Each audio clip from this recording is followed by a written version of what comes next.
So ఈరోజు topic వచ్చేసి introduction to computers.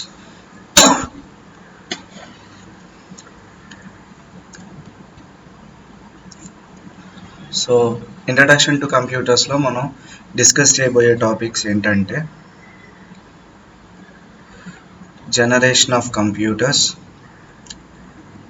Characteristics of computers, అలానే బ్లాక్ డయాగ్రామ్స్,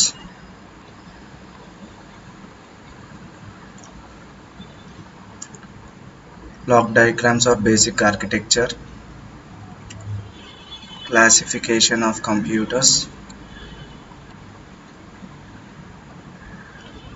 ఇంకా input devices, output devices,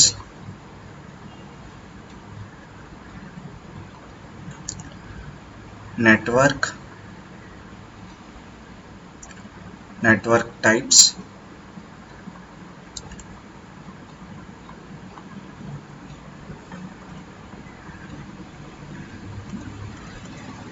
network topologies,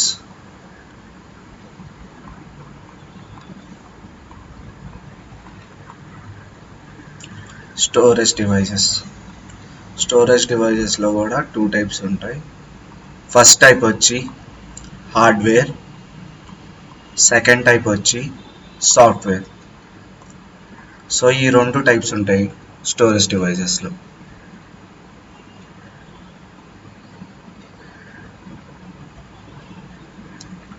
మామూలుగా కంప్యూటర్ని డిఫైన్ చేయాలన్నమాట. వాట్ ఈజ్ ఏ కంప్యూటర్ అన్నప్పుడు computer is an electronic device. So computer is an electronic device. Electronic డివైస్ని use చేసి మనం ఏం చేస్తామంటే సప్లై డేటా,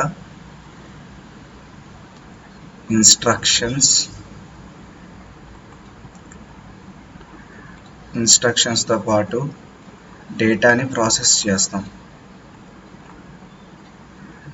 డేటా ప్రాసెస్ ఇవన్నీ ఎవరు చేస్తారు? యూజర్ అనేవాడు చేస్తాడు. కంప్యూటర్ని యూజ్ చేసి అతను చేస్తాడు. అండ్ ప్రొడ్యూస్, వీటన్నిటి వల్ల మనకేమొస్తుంది? రిజల్ట్ అనేది వచ్చింది. ఆ రిజల్ట్ కూడా ఎలాంటి రిజల్ట్ వచ్చింది? యూజర్ స్పెసిఫికేషన్తో ఉన్న రిజల్ట్ అనేది వచ్చింది. సో ఇది కంప్యూటర్ యొక్క డెఫినేషన్.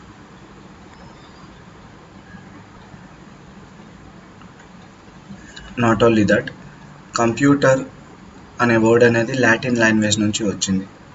మామూలుగా కంప్యూట్ అంటే సింపుల్గా ఏంటంటే calculate or perform. So computer అంటే కంప్యూట్ అంటే క్యాలిక్యులేట్ ఆర్ పర్ఫామ్ అని అర్థం. కంప్యూటర్కి ఒక యాక్రోనిమ్ కూడా ఉంది. కంప్యూటర్కి ఉన్న యాక్రోనిమ్ ఏంటి అంటే calculate, C means calculate, O means operations, M అంటే మెమరీ, పి అంటే ప్రాసెస్, యు అంటే అండర్స్టాండ్, టి అంటే ట్రాన్స్ఫర్, ఈ అంటే ఎడిట్, ఆర్ అంటే రిట్రీవింగ్. సో క్యాలిక్యులేట్ అంటే మనకు తెలిసిందే, క్యాలిక్యులేషన్స్ చేయటం. ఆపరేషన్స్ అన్నా తెలుసు.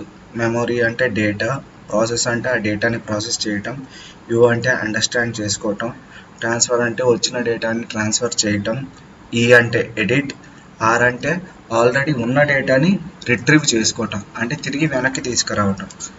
కంప్యూటర్స్కి చాలా యూజెస్ ఉన్నాయి. సో కంప్యూటర్స్ యూజెస్ ఉన్న సెక్టార్స్ ఏంటి అంటే ప్రజెంట్ డేలో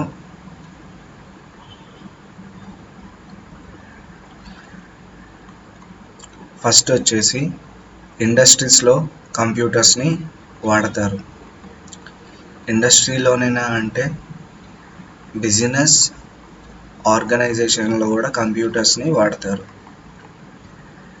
అలానే రీసెర్చ్ అండ్ డెవలప్మెంట్కి కూడా కంప్యూటర్స్ని వాడతారు. ఎడ్యుకేషన్ పర్పస్ కూడా కంప్యూటర్ని వాడతారు. హాస్పిటల్స్లో వాడతారు. గవర్నమెంట్ డిపార్ట్మెంట్స్లో వాడతారు కంప్యూటర్లని. డాక్యుమెంట్ సెంటర్స్లో కూడా కంప్యూటర్ని వాడతారు. పోలీస్ డిపార్ట్మెంట్ పోలీస్ కూడా కంప్యూటర్స్ని వాడతారు. సర్వీస్ ఆర్గనైజేషన్స్ అంటే ఎన్జిఓస్ కూడా కంప్యూటర్స్ని వాడతారు. ఇంకా కమ్యూనికేషన్ పర్పస్ కూడా కంప్యూటర్ అనే దాన్ని వాడతారు. సో ఇవన్నీ ఏంటంటే ఉన్న డిఫరెంట్ యూజెస్ అన్నమాట కంప్యూటర్కి. సో నెక్స్ట్ వచ్చేసి కంప్యూటర్ అనే వాటి యొక్క జనరేషన్స్. సో కంప్యూటర్కి మామూలుగా ఒక 5 జనరేషన్స్ అనేవి ఉన్నాయి. సో మనం ఇటు సైడ్ ఏం రాసుకుందామంటే జనరేషన్స్ ఆఫ్ కంప్యూటర్స్ జనరేషన్స్ వచ్చేసి పీరియడ్. ఫస్ట్ థింగ్ 1940 నుంచి 56 వరకు ఒక పీరియడ్. ఈ పీరియడ్ని జనరేషన్లో చూస్తే ఫస్ట్ జనరేషన్ అంటారు. అలానే కాంపోనెంట్స్, ఎలక్ట్రానిక్ కాంపోనెంట్స్ ఏం యూస్ చేశారన్న దాన్ని బట్టి కూడా క్లాసిఫై చేయొచ్చు. Electronic components. నెక్స్ట్ వచ్చేసి మెమరీ. లాస్ట్ వచ్చేసి సాఫ్ట్వేర్.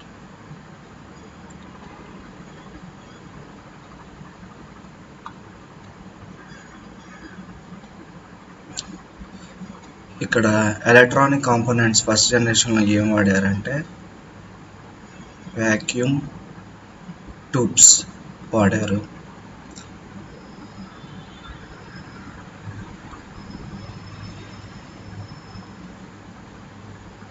మెమరీ యూనిట్స్ ఏం వాడారంటే పంచెడ్ cards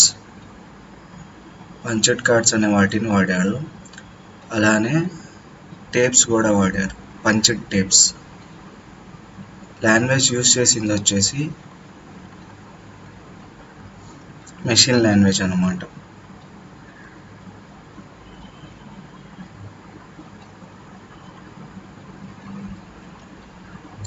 not only that, second period వచ్చి మనం చూస్తే ఏంటంటే 1956 నుంచి 63 వరకు ఉన్న పీరియడ్ని సెకండ్ పీరియడ్ అంటారు.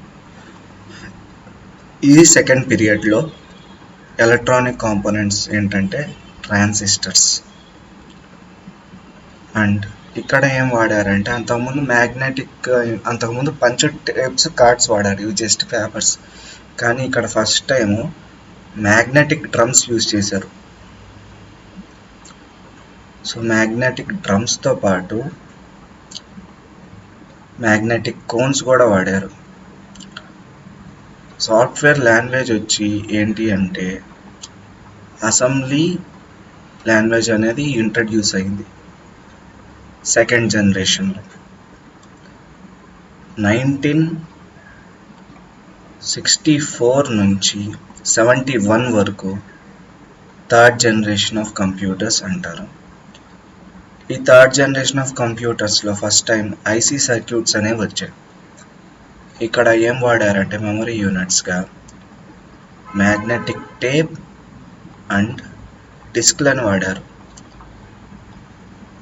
దాంతోపాటు కొత్త లాంగ్వేజెస్ అయిన పాస్కల్, C++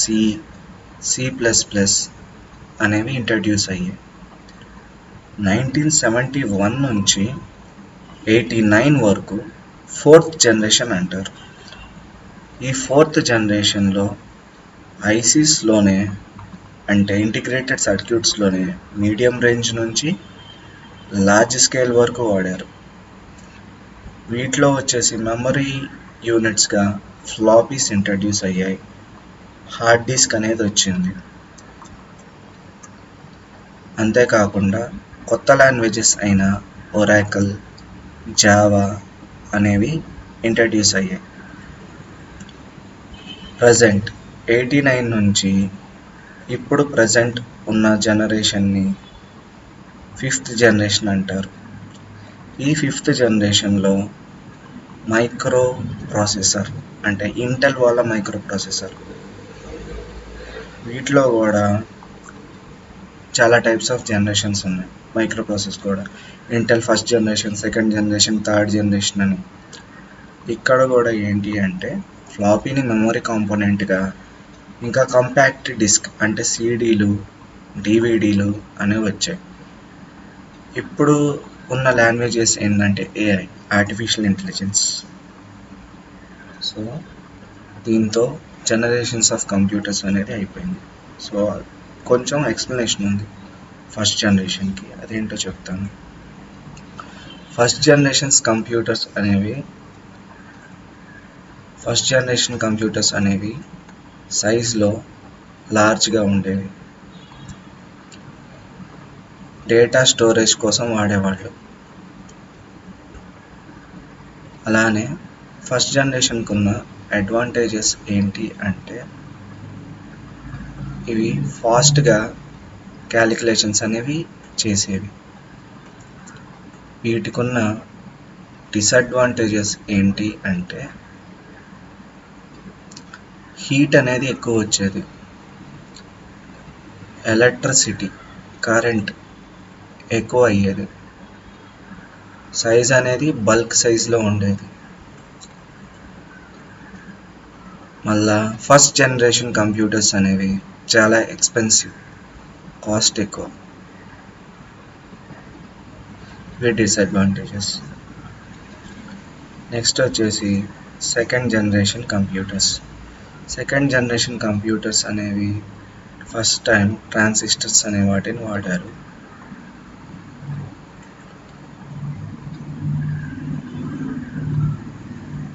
కానీ మ్యానుఫ్యాక్చరింగ్ అనేది మాత్రం 1950s స్టార్ట్ అయింది సెకండ్ జనరేషన్కి.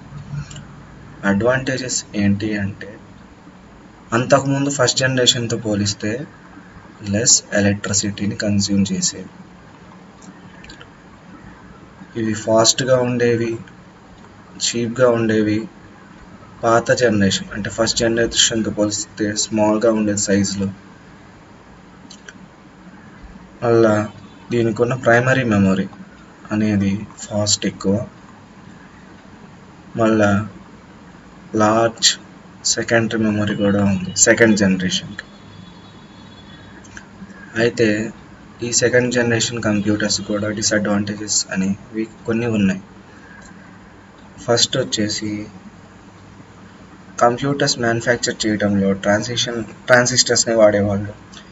ఈ ట్రాన్సిస్టర్స్ని అసెంబ్లీ చేయాలి అంటే మాన్యువల్గా చేయాలి. ట్రాన్సిస్టర్స్ అనేవి అసెంబ్లీ మాన్యువల్గా జరిగేది. ఇది చాలా కాస్ట్లీగా ఉండేది ఈ ప్రాసెస్ అనేది. ఇది పెద్ద డ్రాబ్యాక్. ఎందుకంటే మాన్యువల్గా అసెంబ్లీ చేయటం వల్ల ప్రొడక్షన్ అనేది స్లోగా ఉండేది.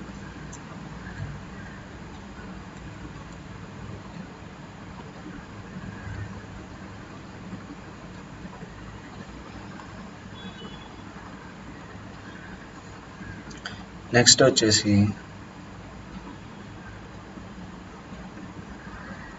Third generation of computers. So third generation of కంప్యూటర్స్లో మనకున్నవి ఏంటి అంటే ఐసీస్ అనేవి ఇంట్రడ్యూస్ అయ్యాయి. ఐసీస్ అంటే ఇంటిగ్రేటెడ్ సర్క్యూట్స్.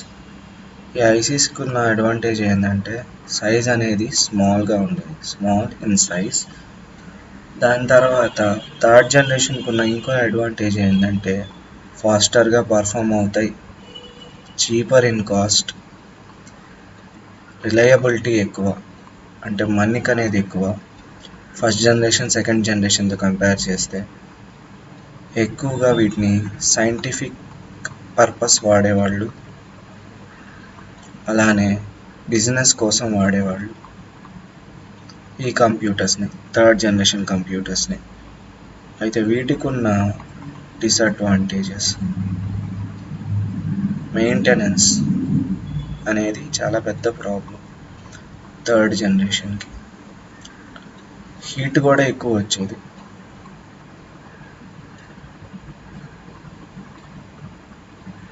నెక్స్ట్ వచ్చేసి ఫోర్త్ జనరేషన్ కంప్యూటర్స్.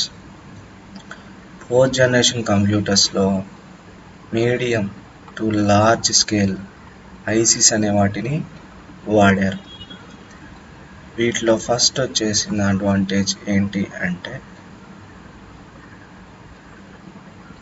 పామ్లో కూడా అంటే చేతిలో కూడా ఇమిడిపోయే కంప్యూటర్స్ అనేవి వచ్చాయి. అంతేకాకుండా గ్రాఫికల్ యూజర్ ఇంటర్ఫేస్, అంతకుముందు ఉన్న కంప్యూటర్స్లో ఏంటి అంటే ప్రతిదానికి కోడింగ్ లాగా ఉండేది, కానీ ఫస్ట్ టైం గ్రాఫికల్ ఇంటర్ఫేస్ అనేది ఇంట్రడ్యూస్ అయ్యింది మాత్రం ఫోర్త్ జనరేషన్లోనే. డిసడ్వాంటేజెస్ వచ్చి ఏంటి అంటే ఫోర్త్ జనరేషన్కి ఉన్న డిసడ్వాంటేజెస్. ఓకే, అడ్వాంటేజెస్లో ఇంకా కొన్ని పాయింట్స్ ఉన్నాయి. అదేంటంటే ఇవి స్మాలర్ ఇన్ సైజ్, లెస్ ఎలక్ట్రిసిటీని యూస్ చేసుకుంటాయి, జనరల్ పర్పస్కి కూడా వాడుకోవచ్చు, బిజినెస్ అనే కాదు.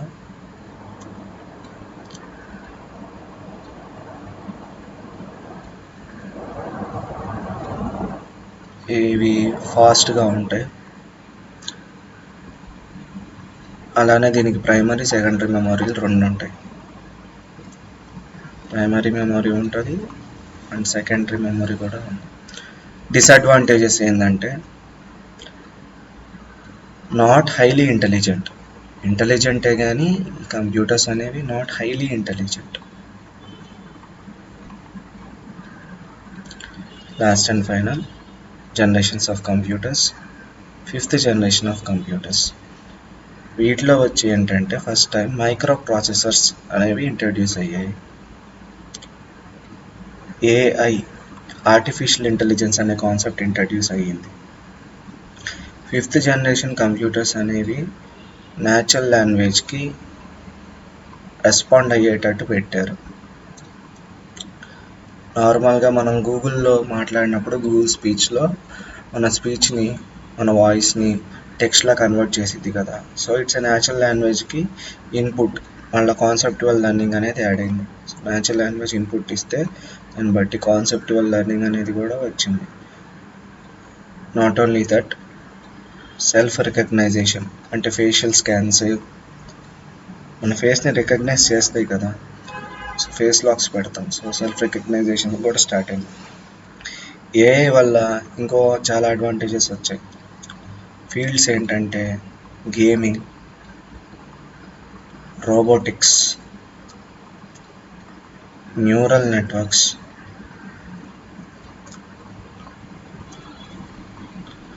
Natural language. ఇవన్నీ ఫిఫ్త్ జనరేషన్ ఆఫ్ కంప్యూటర్స్లో వచ్చిన అడ్వాన్స్మెంట్స్.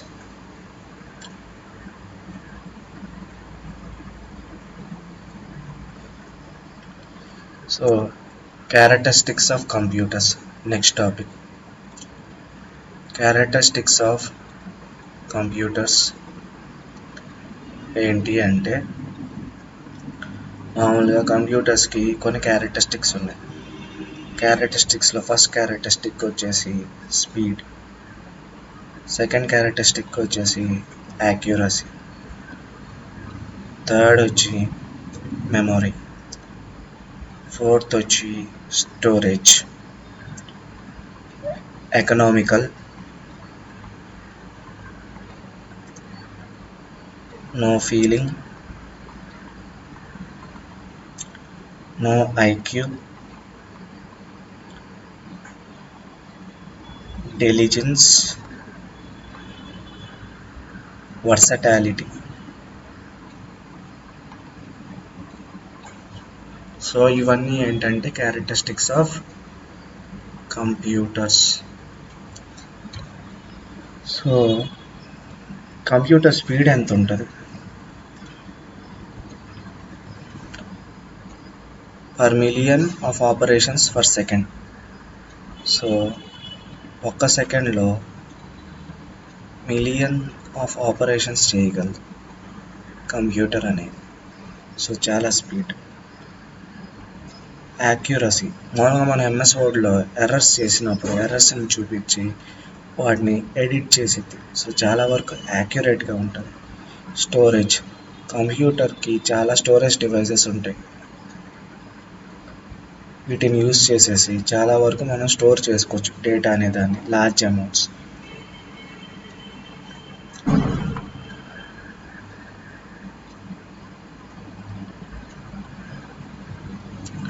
ఇంకా కంప్యూటర్స్ అనేవి స్టోరేజ్ వచ్చేసి మామూలుగా 1000 GB వరకు ఉంటుంది జనరల్ పర్పస్ కంప్యూటర్స్కి. అది మనం అప్గ్రేడ్ కూడా చేసుకోవచ్చు 2 TB వరకు. ఎకనామికల్, ప్రజెంట్ వచ్చే కంప్యూటర్స్ అన్నీ స్మాల్ ఇన్ సైజ్గా ఉంటున్నాయి, ఎకనామికల్గా ఉంటున్నాయి. ఇంకా లాంగ్ యూసేజ్, లాంగ్ పీరియడ్ కోసం వాడుకునేటట్టు ఉంటున్నాం. అలానే కంప్యూటర్స్కి ఎమోషన్స్ అనేవి ఉండవు మనుషుల్లాగా. No emotions, no feelings.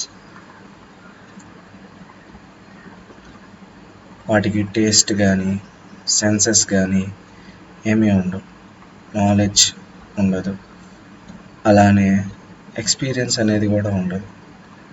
కంప్యూటర్కి IQ ఉండదు. ఐక్యూ ఎందుకు ఉండదంటే సెల్ఫ్గా అది ఏది చేసుకోలేదు, సెల్ఫ్ అనేది లేదు. యూజర్ ఏమి ఇన్స్ట్రక్షన్ ఇస్తే ఆ ఇన్స్ట్రక్షన్స్ని మాత్రమే పాటించిద్ది. సో కంప్యూటర్స్కి సెల్ఫ్ అనేది లేదు, నో ఐక్యూ. కాకపోతే ఏఐ అనేది డిఫరెంట్ టాపిక్. ఏఐలో కూడా ఒక యూజర్ అనేవాడు డేటాని ఇస్తేనే అది ఏఐ క్రియేట్ చేయగలదు సైట్స్లో నుంచి తీసుకొని. డెలిజెన్స్ అంటే హ్యూమన్ అనే వ్యక్తి ఎక్కువ టైం వర్క్ చేయలేడు, కానీ కంప్యూటర్స్ రెస్ట్లెస్గా వర్క్ చేయగలం. చాలా ఎక్కువ టైం వరకు వర్క్ చేయగలం. సో ప్రొడక్టివిటీ అనేది కంప్యూటర్స్ వల్ల ఎక్కువ వచ్చింది అనమాట. వర్సటాలిటీ, ఒక మనిషి అనేవాడు ఒక ఫీల్డ్లోనే వర్క్ చేయగలడు, కానీ కంప్యూటర్ అనేది ఇంటర్ డిసిప్లినరీ, చాలా ఫీల్డ్స్లో దీని యూసేజ్ అనేది చేయొచ్చు. ఆటోమేషన్, మామూలుగా రిపిటేటివ్ టాస్క్ చేసేటప్పుడు హ్యూమన్ అనేవాడు అలసిపోతాడు, కానీ ఆటోమేషన్ ద్వారా, కంప్యూటర్ ఆటోమేషన్ ద్వారా రిపిటేటివ్ టాస్క్ అనేవి యాక్యురేట్గా చేయొచ్చు, యాక్యురసీని పెంచవచ్చు మనం. సో ఇవన్నీ ఏంటంటే క్యారెక్టరిస్టిక్స్ ఆఫ్ కంప్యూటర్స్. అయితే కంప్యూటర్స్ కూడా కొన్ని లిమిటేషన్స్ అనేవి ఉన్నాయి. ఇందాక చెప్పినట్టే కంప్యూటర్ తనంతట తాను వర్క్ చేసుకోలేదు, ఎవరో ఒకరు ఇన్స్ట్రక్షన్స్ ఇవ్వాలి. ఇన్స్ట్రక్షన్ బై యూజర్ అనేది రావాలి. అలానే కంప్యూటర్స్ అనేవి నాట్ ఇంటెలిజెంట్.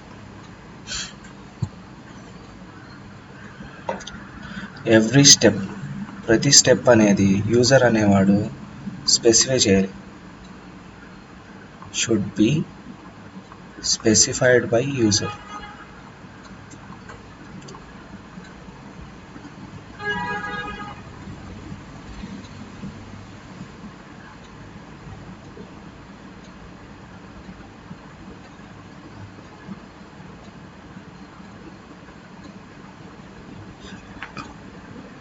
ఇంకా కంప్యూటర్కి ఉన్న లిమిటేషన్స్లో ఏంటంటే డిసిషన్ మేకింగ్ అనేది సెల్ఫ్గా చేసుకోలేదు కంప్యూటర్ అనేది.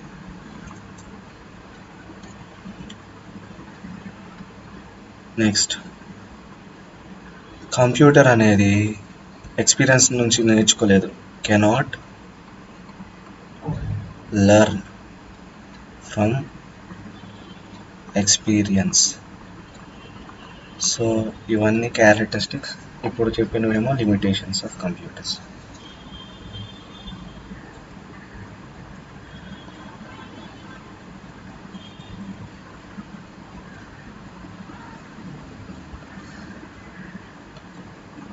కంప్యూటర్ యొక్క బ్లాక్ డయాగ్రామ్. కంప్యూటర్ యొక్క బ్లాక్ డయాగ్రామ్లో మనం మెయిన్గా గుర్తుంచుకోవాల్సింది ఏంటంటే ఒక ఇన్పుట్ డివైస్ ఆర్ యూనిట్ ఉంటుంది. అలానే కంప్యూటర్కి ఒక అవుట్పుట్ యూనిట్ ఉంటుంది. అలానే కంప్యూటర్కి ఒక CPU అనేది ఉండిద్ది. సో ఇన్పుట్ యూనిట్లో ఏమైద్ది అంటే డేటా అనేది రిసీవ్ అయింది, డేటా రిసీవింగ్. అలానే ఇన్స్ట్రక్షన్స్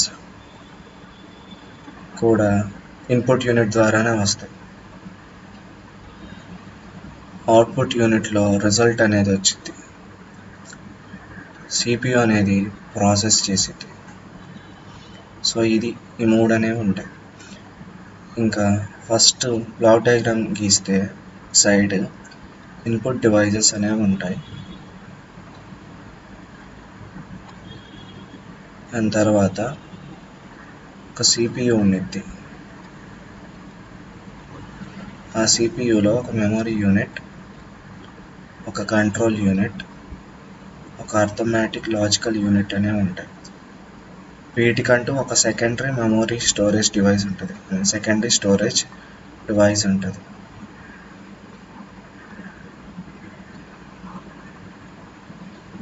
వీటి నుంచి వచ్చిన రిజల్ట్ అనేది అవుట్పుట్ డివైజెస్కి వెళ్తాయి.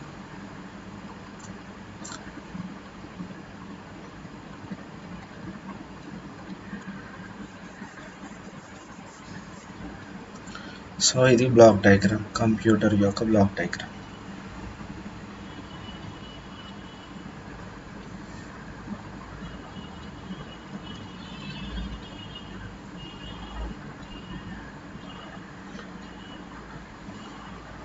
ఎక్స్ప్లెనేషన్ వచ్చి దేనికి ఇవ్వాలి అంటే బ్లాక్ డయాగ్రామ్లో ఇన్పుట్ డివైస్కి ఫస్ట్ ఎక్స్ప్లెనేషన్ ఇవ్వాలి.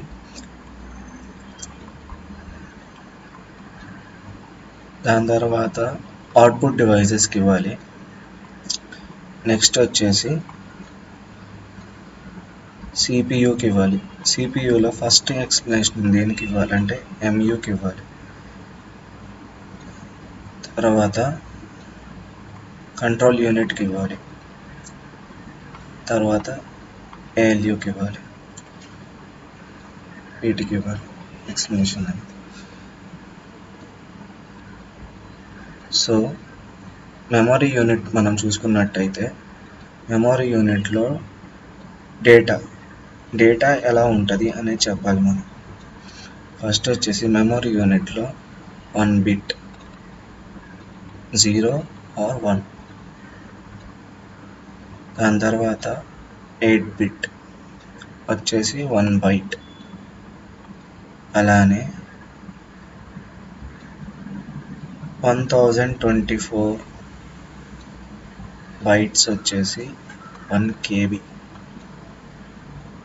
1024 KB వచ్చేసి 1 MB అంటే మెగాబైట్, 1024 MB వచ్చేసి 1 గిగాబైట్, అలానే 1024 గిగాబైట్ వచ్చేసి 1 టెరాబైట్, 1024 టెరాబైట్ వచ్చేసి 1 పెటాబైట్.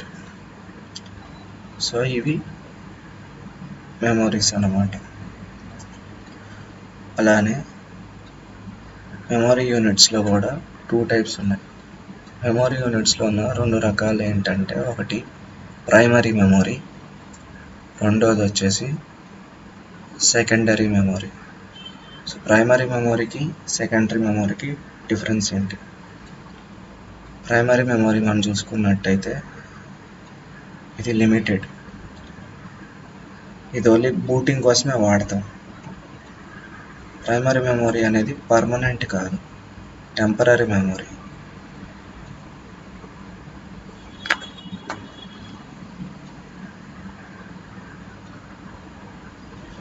దీంట్లో స్టోర్ అయిన డేటా ప్రాసెస్ చేయడానికి సెకండరీ మెమరీకి వెళ్ళాల్సిందే, దాంట్లో అయితే ఉండదు. సో ఇందాక చెప్పుకున్నట్టు మెమరీ యూనిట్లో ఇంకో మెమరీ కూడా ఉంది, సెకండరీ మెమరీ. సెకండరీ మెమరీ ఇది ఎక్స్టర్నల్ మెమరీ. దీంట్లో డేటా అనేది పర్మనెంట్గా స్టోర్ అవుతుంది. అలానే దీంట్లో ఇన్ఫర్మేషన్ని మనం రిట్రీవ్ చేసుకోవచ్చు, అంటే తిరిగి పొందొచ్చు. రీసైకిల్ బిన్కి వెళ్ళిన దాన్ని మనం తిరిగి తీసుకురావచ్చు కదా, సో అలా రిట్రీవ్ చేసుకోవచ్చు, స్టోర్ చేసుకోవచ్చు, స్టోర్ కూడా చేసుకోవచ్చు డేటా అనేది. ఇలా స్టోర్ చేసుకోవడానికి కొన్ని స్టోరేజ్ డివైజెస్ అయితే ఉన్నాయి. ఎగ్జాంపుల్స్ ఏంటంటే magnetic tapes, magnetic drums etcetera, pen drives. ఇవన్నీ ఏంటంటే ఎక్స్టర్నల్ స్టోరేజ్ అన్నమాట.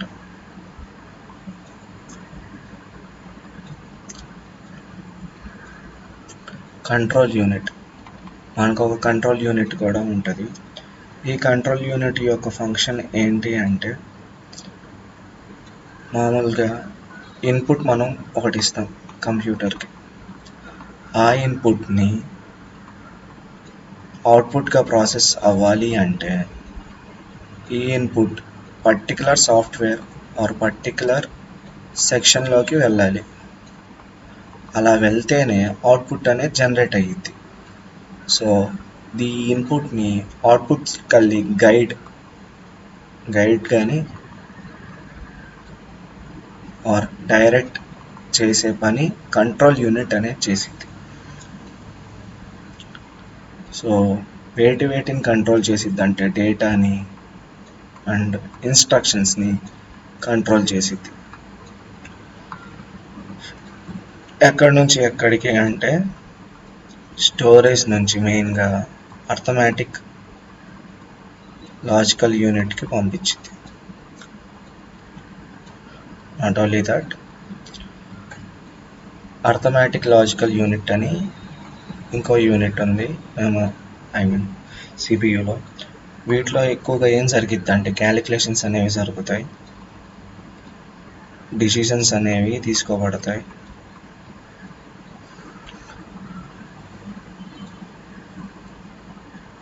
మామూలుగా అర్థమెటిక్ లాజికల్ యూనిట్లో జరిగే ఆపరేషన్స్ ఏంటంటే అర్థమెటిక్ ఆపరేషన్స్. అర్థమెటిక్ ఆపరేషన్స్ అంటే ఏంటి అంటే ఎడిషన్, సబ్ట్రాక్షన్, మల్టిప్లికేషన్, డివిజన్. అలానే అర్థమెటిక్ లాజికల్ యూనిట్లో జరిగే లాజికల్ ఆపరేషన్స్ కొన్ని ఉంటాయి.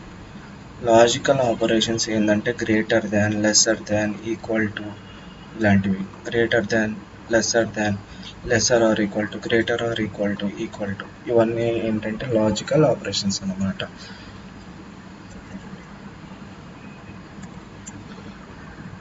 నెక్స్ట్ వచ్చేసి computer classification based on work.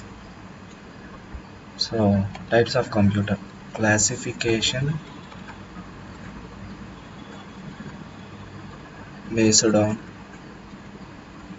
work of computers. So based on work వచ్చేసి బేస్డ్ ఆన్ వర్క్ ఉంది, ఇంకా బేస్డ్ ఆన్ సైజ్ కూడా ఉంది. వర్క్ని బేస్ చేసుకొని మనం చూస్తే కంప్యూటర్స్ అనేవి 3 types: analog type, digital type,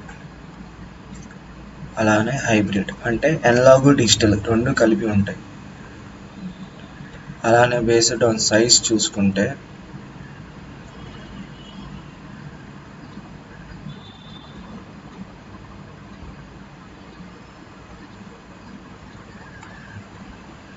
micro, mini, mainframe, last and final type వచ్చేసి super computer. So based on size వచ్చేసి ఈ 4 ఉంటాయి.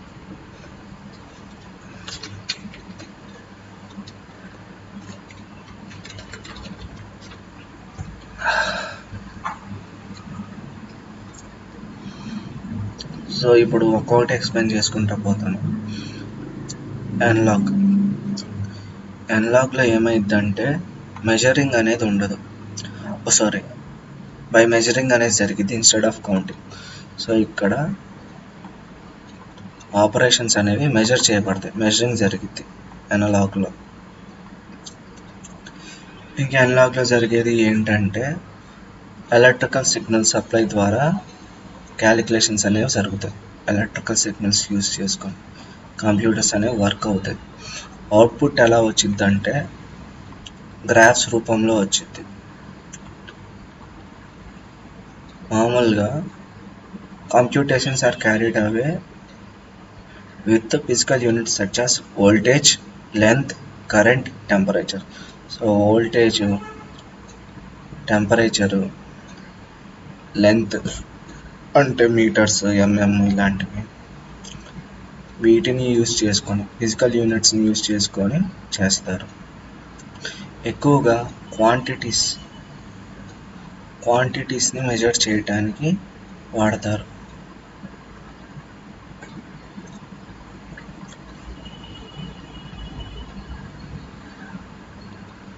సో డిజిటల్లో వచ్చేసి ఏం జరిగిద్దంటే క్వాంటిటీస్ అనేవి డిజిటల్గా రిప్రజెంట్ అవుతాయి. అలానే డిజిటల్ కంప్యూటర్లో ఇన్పుట్ డేటానే డిస్క్రీట్ అంటే స్మాల్ ఇన్ సైజ్ ఉంటుంది. ఇంకా డిజిటల్లో డేటా 0 or 1 అంటే బిట్స్లో ఉంటుంది. క్యారెక్టరిస్టిక్స్ వచ్చేసి ఏంటంటే దీంట్లో కౌంటింగ్ జరిగిద్ది. అలానే బైనరీ నెంబర్స్ని వాడతారు కౌంటింగ్కి. నెక్స్ట్ వచ్చేసి లార్జ్ మెమరీ స్పేస్ అనేది ఉండింది. యాక్యురసీ అనేది ఎక్కువ.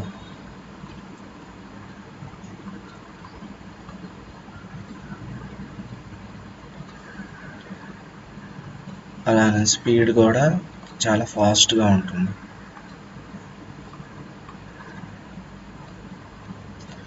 అంతేకాకుండా చాలా నెంబర్ ఆఫ్ అప్లికేషన్స్ అంటే వైడ్ రేంజ్ ఆఫ్ అప్లికేషన్స్కి వాడుకోవచ్చు.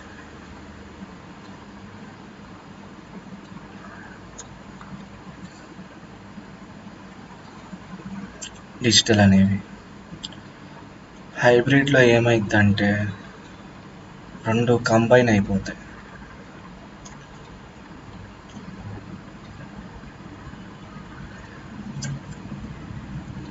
సో ఈ హైబ్రిడ్ అనేవి ఎక్కువగా ఎక్కడెక్కడ వాడతారంటే వెదర్ ఫోర్కాస్టింగ్లో వాడతారు. అలానే హాస్పిటల్స్లో ఐసీయూస్లో వాడతారు. అక్కడ డివైజెస్ ఉంటాయి కదా, మెడికల్ డివైజెస్, వాటిలో వాడతారు. నెక్స్ట్ థింగ్ వచ్చేసి based on size, micro, mini, main frame, super computer. మామూలుగా ఫస్ట్ వచ్చేసి మైక్రోని ఎక్కడ వాడతారు అంటే ఇవి ఐబిఎం ద్వారా డిజైన్ చేయబడే స్టార్టింగ్లో. సో ఫస్ట్ మైక్రో కంప్యూటర్ అనేది ఎవరు చేశారంటే ఐబిఎం అంటే ఏంటంటే international business machine. So IBM అనే వాళ్ళు ఏ ఇయర్లో చేశారు ఒక మైక్రో కంప్యూటర్ అంటే 1981. ఎగ్జాంపుల్స్ ఏంటి మైక్రో కంప్యూటర్కి? Desktop, laptop, hand held devices. అలానే మినీ కంప్యూటర్కి ఎగ్జాంపుల్స్ ఏంటి అంటే ఇవి చాలా చిన్నగా ఉంటాయి సైజులో. వీటికి ఎగ్జాంపుల్స్ వచ్చేసి multi terminal time sharing systems. మామూలుగా మినీ కంప్యూటర్స్ అనేవి మీడియం సైజులో ఉంటాయి, కాస్ట్ ఎక్కువ ఉంటాయి. అలానే మల్టిపుల్ యూజర్స్ ఉంటారు మినీ కంప్యూటర్స్కి.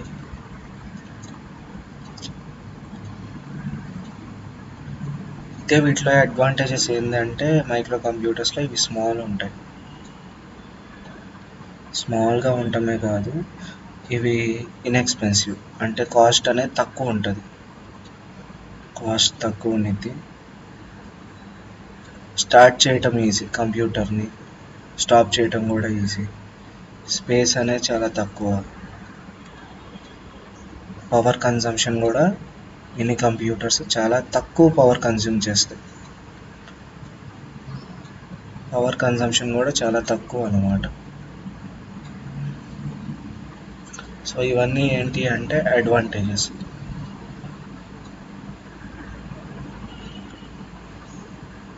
సో ఇక్కడ ఉన్నవన్నీ ఏంటి అంటే అడ్వాంటేజెస్.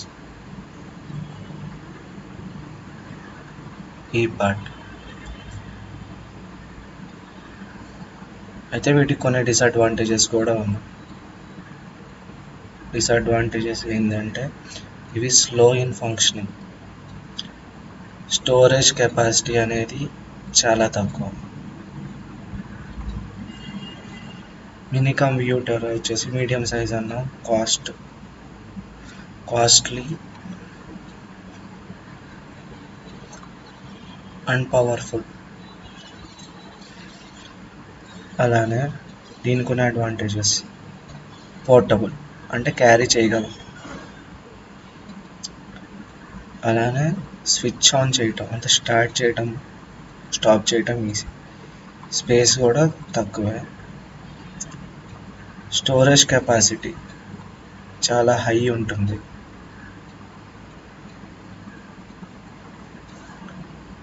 డిసడ్వాంటేజెస్ ఏంటి అంటే మినీ కంప్యూటర్స్కి స్లో. నెక్స్ట్ డిసడ్వాంటేజ్ ఏంటంటే ఎక్స్పెన్సివ్, కాస్ట్ ఎక్కువ.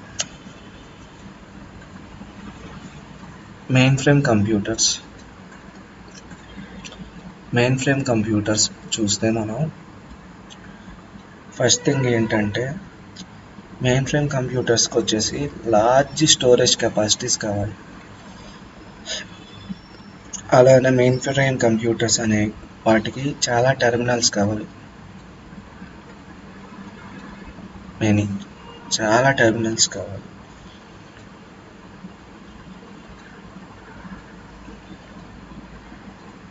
ఇవి ఏంటంటే అడ్వాంటేజెస్ ఏంటంటే చాలా టాస్క్ని ఒకేసారి హ్యాండిల్ చేయగలం.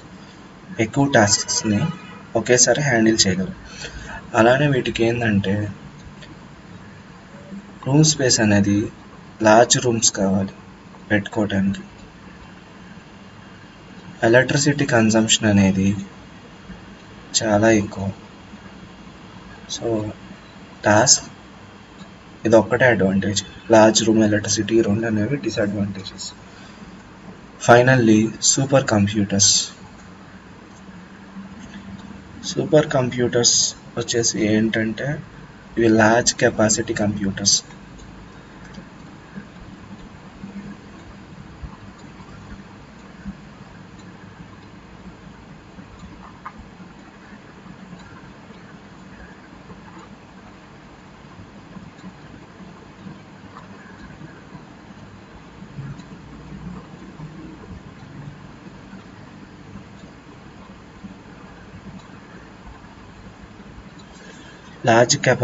లార్జ్ కెపాసిటీ దేంట్లో స్టోరేజ్లో. అలానే సూపర్ కంప్యూటర్స్ ఏంటంటే హై స్పీడ్లో రన్ అవుతూ ఉంటాయి. అలానే సూపర్ కంప్యూటర్స్కి ఉన్న ఇంకోటి ఏంటంటే హై స్పీడ్ అంటే మామూలు స్పీడ్ కూడా కాదు, 10 times ఫాస్టర్గా ఉంటాయి వేరే కంప్యూటర్స్తో పోలిస్తే. సూపర్ కంప్యూటర్స్ని వేటిలో వాడతారు, వీటిని అడ్వాంటేజెస్ కింద రాసుకోవచ్చు. ఎలక్ట్రానిక్స్లో వాడతారు, వెదర్ ఫోర్కాస్టింగ్లో వాడతారు, అలానే మెడికల్ ఫీల్డ్లో వాడతారు. మెడిసిన్ కాదు. నెక్స్ట్ థింగ్ వచ్చేసి మనం చూడబోయేది ఇన్పుట్ డివైజెస్ అనేవి ఏంటంటే ఏదన్నా ఒక కంప్యూటర్కి మనం ఇన్పుట్ ఇచ్చే డివైజెస్ని ఇన్పుట్ డివైజెస్ అంటారు. ఈ ఇన్పుట్ డివైజెస్ ఏం చేస్తాయంటే డేటాని కంప్యూటర్కి ఫీడ్ చేస్తాయి. So feed data to computer. So input డివైజెస్లో కూడా ఏమేమి ఉన్నాయంటే పంచ్డ్ కార్డ్స్ ఉన్నాయి,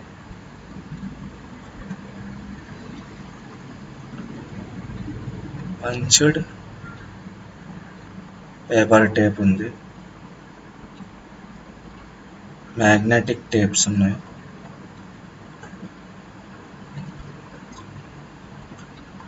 కీబోర్డ్ అనేది ఉంది, మౌస్ ఉంది, మౌస్తో పాటు జాయ్ స్టిక్ ఉంది, టచ్ స్క్రీన్ ఉంది, లైట్ పెన్ ఉంది, వాయిస్ రికగ్నైజేషన్ ఉంది, స్కానర్లు ఉన్నాయి, last and finally digital camera.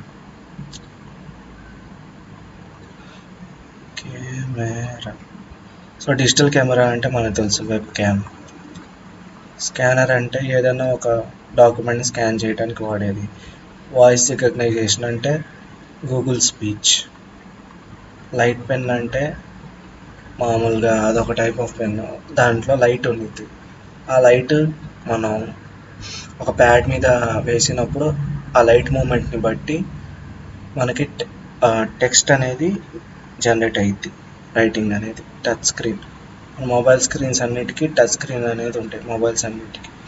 Joy stick, video games ఆడేటప్పుడు జాయ్ స్టిక్ అనేది మనం చూస్తాం కదా, సో ఇది ఒక టైప్ ఆఫ్ మౌసే అన్నమాట. అలా కంప్యూటర్ మౌస్ మన అందరికీ తెలుసు. కీబోర్డ్, కీస్ ఉంటాయి, టెక్స్ట్ని మనం టైప్ చేస్తాం. మ్యాగ్నెటిక్ టేప్స్, ఇవి ఒక రకమైన టేప్స్, మ్యాగ్నెటిక్ టేప్స్ అంటారు. వీటిని పదే పదే వాడుకోవచ్చు.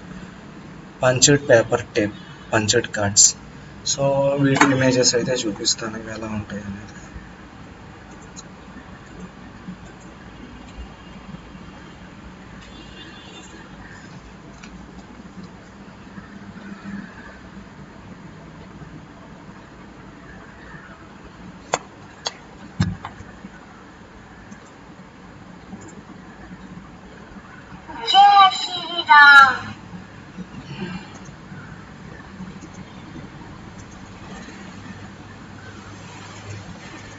జై శ్రీరామ్.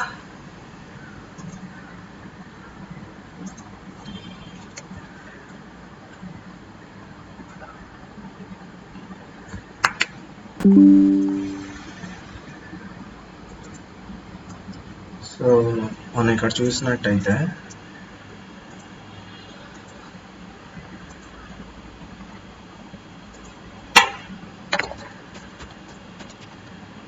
పంచెడ్ card of computer.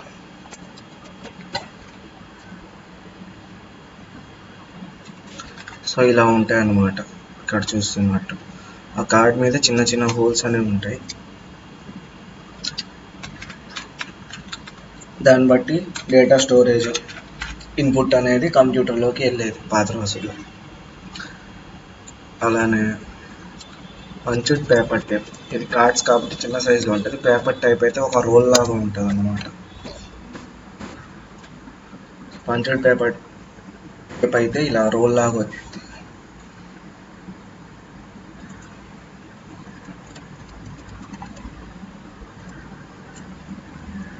ఈ డయాగ్రామ్ అయితే గీయాలి.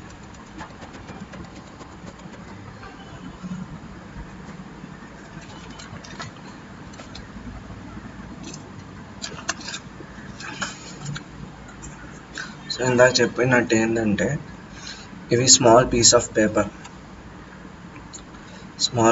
పేపర్. సెకండ్, వీటిలో రోస్ అండ్ కాలమ్స్ అనేవి ఉంటాయి. అలానే పేపర్ అయితే ఇది ఒక స్ట్రిప్ అన్నమాట. పేపర్ టేప్ అనేది ఒక స్ట్రిప్ అన్నమాట. ఈ స్ట్రిప్లో అయితే సర్క్యులర్ హోల్స్ ఉంటాయి.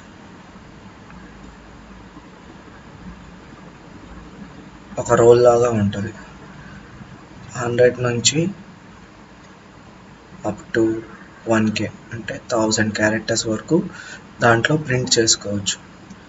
మ్యాగ్నెటిక్ టేప్, ఐరన్ ఆక్సైడ్ లాంటి మ్యాగ్నెటిక్ మెటీరియల్తో వీటిని చేస్తారు, అంటే FeO2, ఐరన్ ఆక్సైడ్. ఇవి కూడా ఏంటంటే పైన ఉన్న పేపర్ టేప్స్ లానే ఉంటాయి, కాకపోతే మెటీరియల్ అనేది డిఫరెంట్.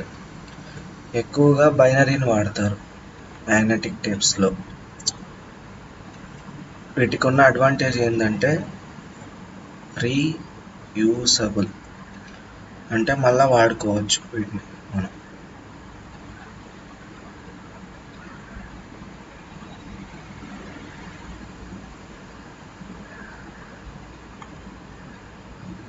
మళ్ళీ మళ్ళీ వీటిని వాడచ్చు.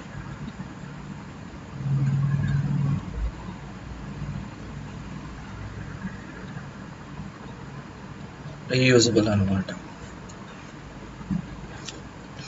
సో కీబోర్డ్కి స్పెషల్ ఎక్స్ప్లెనేషన్ అయితే ఉంది. కీబోర్డ్లో టైప్స్ ఆఫ్ కీస్ గురించి చెప్పాలి. ఫస్ట్ కీస్ వచ్చేసి alpha numeric keys. Alpha numeric keys అంటే నెంబర్స్, అలానే లెటర్స్. ఇంకా వేరే టైప్స్ ఆఫ్ కీస్ ఏంటంటే ఫంక్షన్ కీస్. ఫంక్షన్ కీస్ ఏంటి అంటే F1 to F12. దాంతోపాటు స్పెషల్ కీస్ వచ్చేసి ఏంటి అంటే comma, semicolon, caps lock, shift, tab. ఇవన్నీ special keys. Home, escape. Special character keys కూడా ఉన్నాయి. Special character keys. Special characters keys ఏంటి అంటే exclamatory, @ hashtag, $, percentage, power of, and star, or we can say multiplication.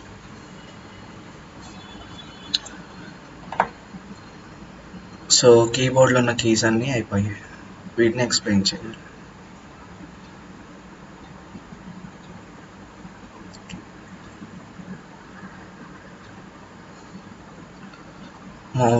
మౌస్లో మనం మెయిన్గా చెప్పాల్సిన విషయం ఏంటి అంటే కర్సర్ అనేది ఉంటుంది. Cursor or pointer. ఇది ఏంటంటే పాయింట్ చేయడానికి యూజ్ చేస్తాం కర్సర్ అనేదాన్ని. ఇట్స్ ఎ పాయింటింగ్ డివైస్ అని మనం మెన్షన్ చేయాలి. Pointing device.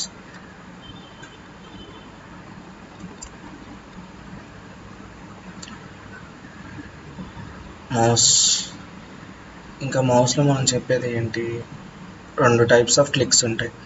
Left click, right click, or left button. 1 minute.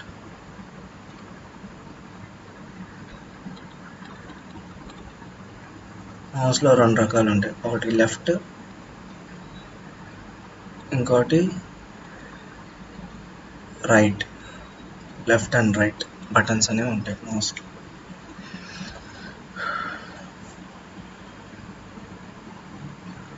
So input డివైజెస్లో ఇంకో టైప్ కూడా ఉన్నాయి. స్కానర్స్లో మెయిన్లీ. స్కానర్స్లో ఉన్న టైప్స్ ఏంటి అంటే OMR, optical mark reader, OBR, optical bar reader, OCR, optical character reader. ఇవనేవి ఏంటంటే డిఫరెంట్ టైప్స్ ఆఫ్ స్కానర్స్ అన్నమాట ఇవన్నీ.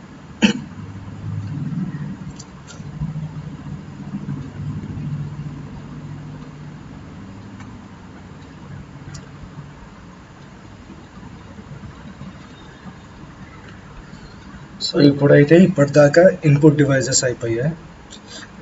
ఇప్పుడు వచ్చేసి అవుట్పుట్ డివైజెస్. అవుట్పుట్ డివైజెస్ ఏమున్నాయి మెయిన్గా monitor, sound card, speaker, platter, printer. వీటిలో అన్నీ ఎక్స్ప్లెయిన్ చేయను, 2 మాత్రం ఎక్స్ప్లెయిన్ చేస్తాను. సౌండ్ కార్డ్ ఒకటి, ప్లాటర్ ఒకటి. సో స్పీకర్ అంటే మనకు తెలుసు, మరి ప్లాటరు, సౌండ్ కార్డ్ అంటే ఏంటి?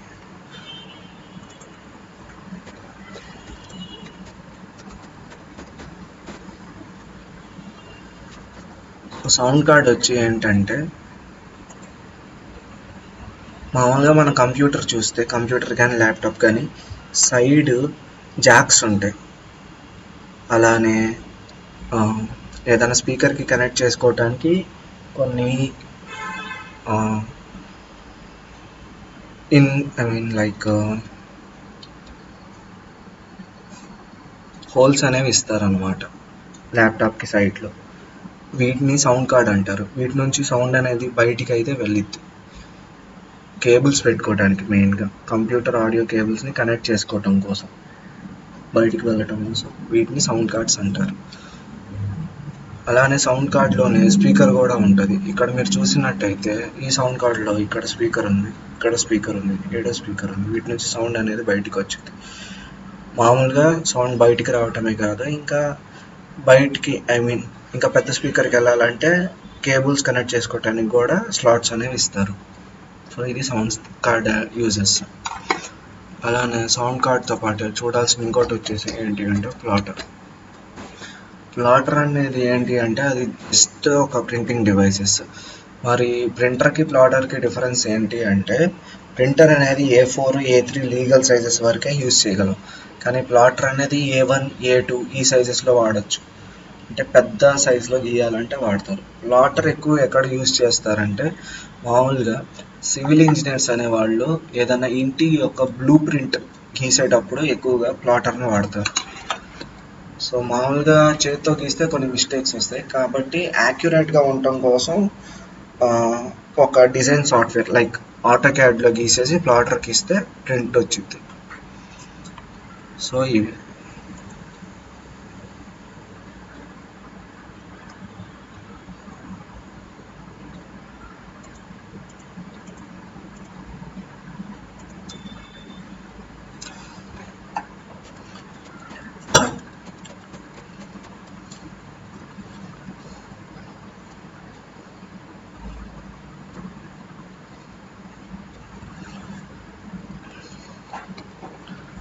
సో ప్రింటర్లో టైప్స్ చూద్దాం.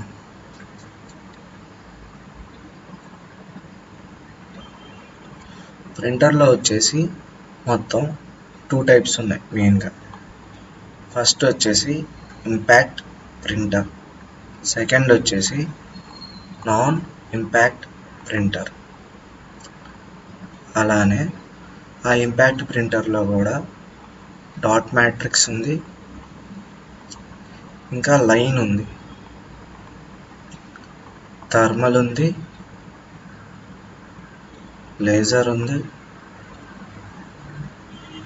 ఇంక్ జెట్ ఉంది. సో డిఫరెన్సెస్ ఏంటి, అసలు ఇంపాక్ట్ అంటే ఏంది, నాన్ ఇంపాక్ట్ అంటే ఏంది? సో వీటిలో ఏం జరిగిద్ది అంటే mechanical contact between printer heads and the paper. So పేపర్కి మళ్ళా ప్రింటర్లో ఉన్న మెకానికల్ హెడ్స్కి మధ్య కాంటాక్ట్ అనేది జరిగిద్ది, అంటే టచ్ అవుతాయి. సో మెషిన్ అనేది ఏం చేసిద్ది అంటే ఇంపాక్ట్ క్రియేట్ చేసిద్ది. దానివల్ల క్యారెక్టర్స్ అనేవి పేపర్ మీద జనరేట్ అవుతాయి, లైన్ కానీ డాట్ మ్యాట్రిక్స్ కానీ. ఫర్ ఎగ్జాంపుల్ డాట్ మ్యాట్రిక్స్కి ఎగ్జాంపుల్ ఏంటంటే మీరు ఎప్పుడైనా మెడికల్ షాప్కి వెళ్ళినప్పుడు అక్కడ మీకు డాట్స్గా ప్రింట్ అయ్యి వస్తూ ఉంటుంది, అదొక ఎగ్జాంపుల్ అనమాట డాట్ మ్యాట్రిక్స్ ప్రింటర్కి. నాన్ ఇంపాక్ట్కి ఎగ్జాంపుల్ ఏంటంటే థర్మల్, లేజర్, ఇంక్ జెట్. ఇక్కడ ఏమైందంటే డైరెక్ట్ కాంటాక్ట్ ఉండదు, ఇంపాక్ట్ అనేది జరగదు మెకానికల్ హెడ్కి మధ్య ఇంకా పేపర్కి మధ్య. లైన్లో వచ్చేసి ఏం జరిగిద్ది అంటే లైన్ బై లైన్ అనేది ప్రింట్ అవుతా పోయిద్ది. నాన్ ఇంపాక్ట్లో thermal printer, laser printer, inkjet printer ఉన్నాయి. థర్మల్ ప్రింటర్లో ఏమైద్ది అంటే నీడిల్స్ ఉంటాయి, అవి హీట్ అవుతాయి, హీట్ అయ్యి పేపర్ మీద ఆ హీట్ వల్ల క్యారెక్టర్స్ అనేవి జనరేట్ అవుతాయి. లేజర్ ప్రింటర్ని ఎక్కువగా DTPకి వాడుతూ ఉంటారు. DTP అంటే మామూలుగా శుభలేఖలు వీటికి వాడుతూ ఉంటారు. అయితే ఈ ప్రింటర్స్ అనేవి చాలా కాస్ట్లీగా ఉంటాయి. Whole page at a time, ఒక పేజ్ మొత్తం ఒకేసారి ప్రింట్ అయ్యి బయటకు వచ్చేసిద్ది. మామూలుగా ప్రింటర్లో ఏమైందంటే స్లోగా స్క్రోల్ అవుతా బయటకు వచ్చింది, కానీ లేజర్ ప్రింటర్లో పేజ్ ఒకేసారి ప్రింట్ అయ్యి బయటకు వచ్చేసింది. ఇంక్జెట్ ప్రింటర్ ఇది మల్టీ కలర్స్లో వాడతారు, మళ్ళీ పేజ్ని స్టెప్ బై స్టెప్ బయటకు వస్తూ ఉంటుంది ప్రింట్ అనేది. వీటిని ఎక్కువగా కలర్ఫుల్ పోస్టర్స్ తయారు చేయడానికి వాడతారు, అంతేకాదు జనరల్ పర్పస్కి కూడా వాడతారు. నెక్స్ట్ టాపిక్ వచ్చేసి నెట్వర్క్.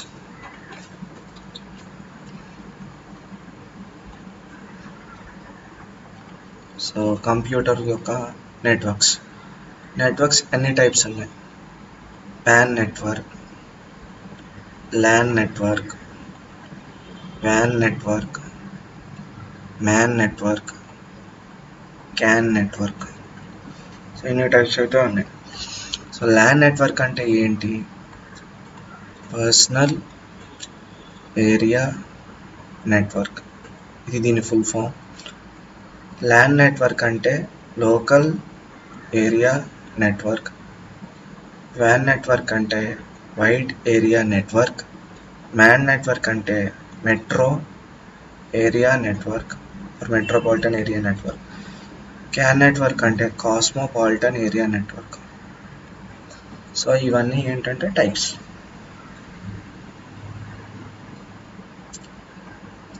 సో పర్సనల్ ఏరియా నెట్వర్క్లో ఏమైంది అంటే ఒక ల్యాప్టాప్ ఉంటుంది.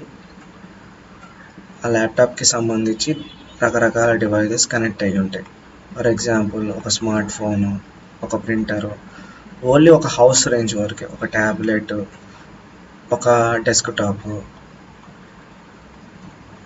Are some other electronic devices. So ఒక ఇంటి వరకే కనెక్ట్ అయ్యి ఉంటాయి లోకల్ ఏరియా నెట్వర్క్లో. రేంజ్ 2 కిలోమీటర్ రేంజే ఉంటుంది. వైఫై కూడా వాడతారు దీంట్లో. స్పీడ్ అనేది హై ఉంటుంది. మెయింటెనెన్స్ విషయానికి వచ్చేస్తే ల్యాన్ అనేది ఈజీ మెయింటెనెన్స్, అంత ఖర్చుతో కూడుకున్నది కాదు.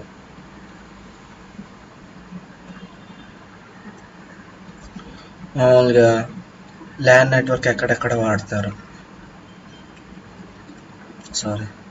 ప్యాన్ నెట్వర్క్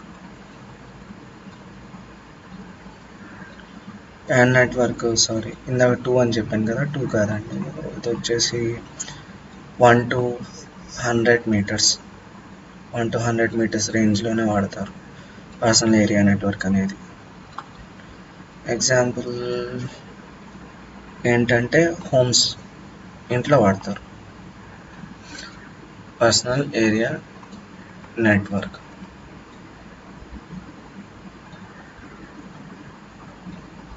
నెక్స్ట్ థింగ్ వచ్చేసి లోకల్ ఏరియా నెట్వర్క్ అనేది ఎక్కడెక్కడ వాడతారు? స్కూల్స్లో వాడతారు, బిజినెస్ పర్పస్కి వాడతారు.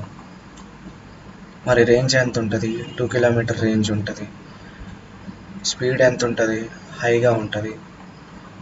స్పీడ్ అనేది హై స్పీడ్.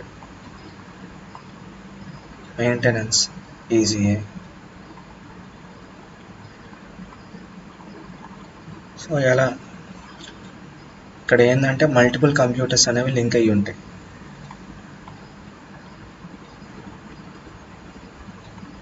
ఒక సర్వర్ అనేది ఉంటుంది. సర్వర్ కని లింక్ అయ్యి లోకల్ ఏరియా నెట్వర్క్ అనేది రన్ అవుతూ ఉంటుంది.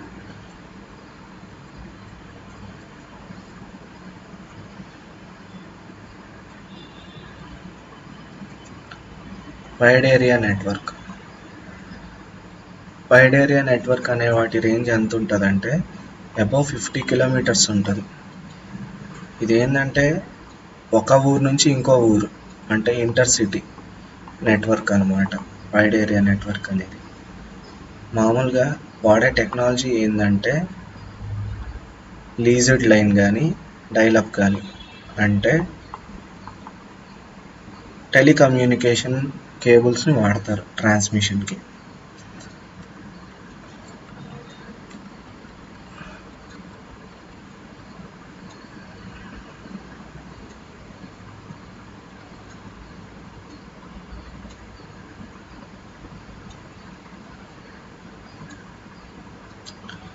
అయితే వైడ్ ఏరియా నెట్వర్క్కి మెయింటెనెన్స్ అనేది హైగా ఉంటుంది.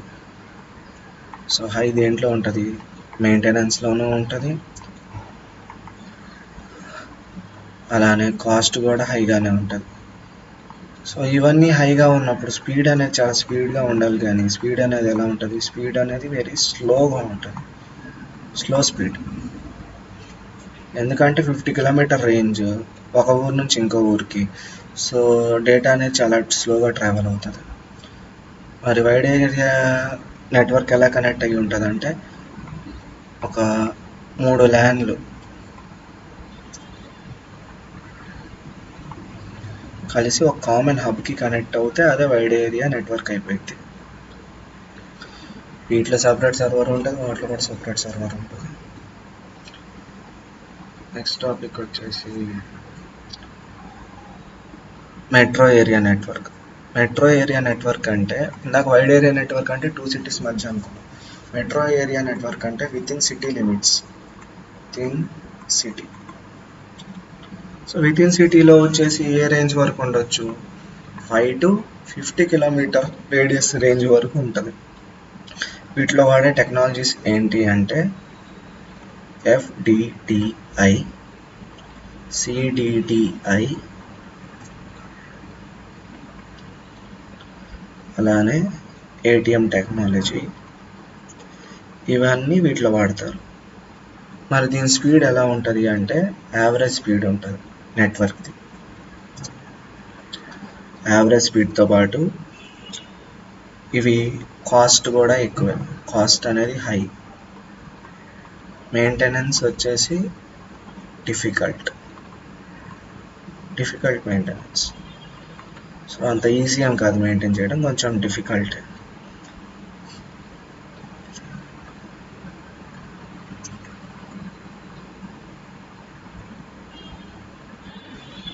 సో ఇక్కడ ఎలా కనెక్ట్ చేస్తారంటే మెట్రోపాలిటన్ దాంట్లో ఒక ఆఫీస్, ఒక కాలేజ్, ఒక రెసిడెన్షియల్ ఏరియా, అలానే ఒక గవర్నమెంట్ బిల్డింగ్, ఇవన్నీ కలిసి కామన్ సర్వర్ కనెక్ట్ అయ్యి మ్యాన్ని ఫామ్ చేస్తాయి.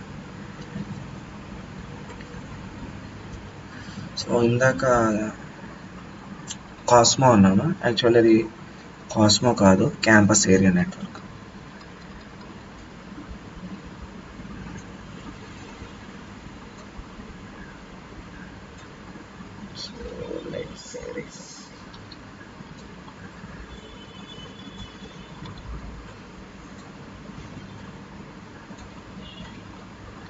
ఈ క్యాంపస్ ఏరియా నెట్వర్క్లో ఏమైనా ఉంటాయి. యాక్చువల్లీ క్యాంపస్ ఏరియా నెట్వర్క్ అంటే ఏంటి, ఒక క్యాంపస్లో ఉండే నెట్వర్క్ని క్యాంపస్ ఏరియా నెట్వర్క్ అంటారు. ఒక క్యాంపస్లో 3-4 బిల్డింగ్లు ఉంటాయి. ఆ 3-4 బిల్డింగ్లన్నీ కలిసి ఒక కామన్ సర్వర్ కనెక్ట్ అయి ఉంటాయి. అలా కనెక్ట్ అయి ఉన్నదాన్ని క్యాంపస్ ఏరియా నెట్వర్క్ అంటారు. క్యాంపస్ ఏరియా నెట్వర్క్లో బిల్డింగ్ 1 ఉంటుంది, బిల్డింగ్ 2 ఉంటుంది, బిల్డింగ్ 3 ఉంటుంది. ఇదంతా కలిసి ఒక క్యాన్కి కనెక్ట్ అయి ఉంటాయి. దీన్ని క్యాంపస్ ఏరియా నెట్వర్క్ అంటారు. రేంజ్ మామూలుగా రేంజ్ వచ్చేసి ఎంత ఉంటుంది అంటే 1 కిలోమీటర్ to 5 కిలోమీటర్ రేంజ్ ఉంటుంది క్యాంపస్ ఏరియా నెట్వర్క్. అలానే స్పీడ్ అనేది హైగానే ఉంటుంది. వీటిలో ఎక్కువగా వాడేది ఈథర్నెట్. నార్మల్గా బయట కూడా ఎక్కువ క్యాంపస్ ఏరియా నెట్వర్కే వాడతారు, ఈథర్నెట్నే వాడతారు. ఎక్కడెక్కడ వాడతారంటే స్కూల్స్లో, కాలేజెస్లో, యూనివర్సిటీస్లో, ఇంకా కొన్ని బిల్డింగ్స్లో వీటిని వాడతారు. నెక్స్ట్ టాపిక్ వచ్చేసి నెట్వర్క్ టపాలజీ.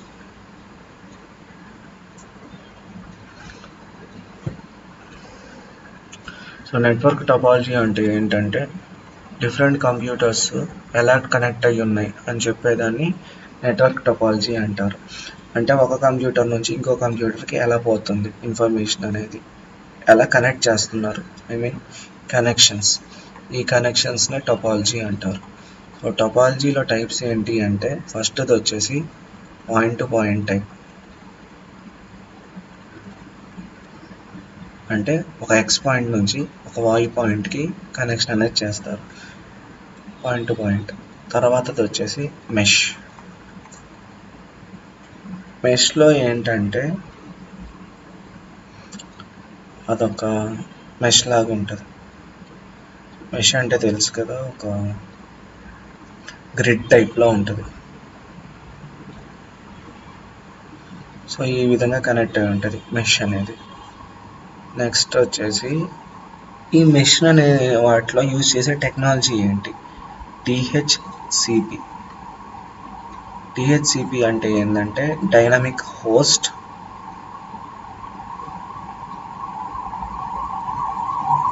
Configuration protocol.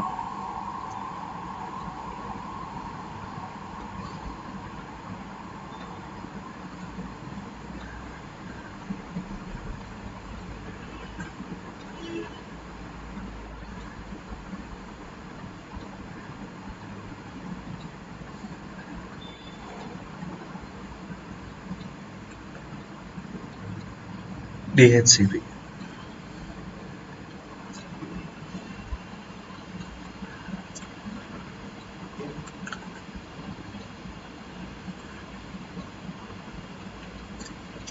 దీంట్లో ఏమైందంటే ప్రతి డివైస్ అనేది ఇంకో డివైస్కి కనెక్ట్ అయ్యి ఉండాల్సి వచ్చింది. అలానే ఎన్ని కనెక్షన్స్ ఇవ్వచ్చు అనే దానికి ఒక ఫార్ములా ఉంది. నెంబర్ ఆఫ్ పోర్ట్స్కి ఉన్న ఫార్ములా అంటే n/n-1. Advantages of mesh topology. First ఏంటంటే అడ్వాంటేజ్ ఫాస్ట్గా ఉంటుంది, రాబస్ట్గా ఉంటుంది, అంటే ఈజీగా ఉంటుంది. ఏదైనా ఫాల్ట్ జరిగితే డయాగ్నోస్ చేయటం స్పీడ్గా అయ్యిద్ది. సెక్యూరిటీ ఉంటుంది, అలానే ప్రైవసీ కూడా ఇచ్చిద్ది మెష్ అనేది. డిసడ్వాంటేజెస్ అయితే లేకపోలేదు. ఇన్స్టాలేషన్ టైం తీసుకుంటుంది, అలానే హై ఉంటాయి, బల్క్గా ఉంటుంది సైజ్ అనేది,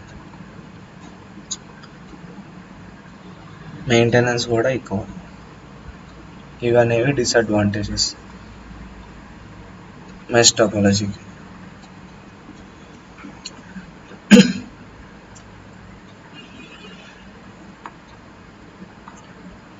స్టార్ టాపోలజీ.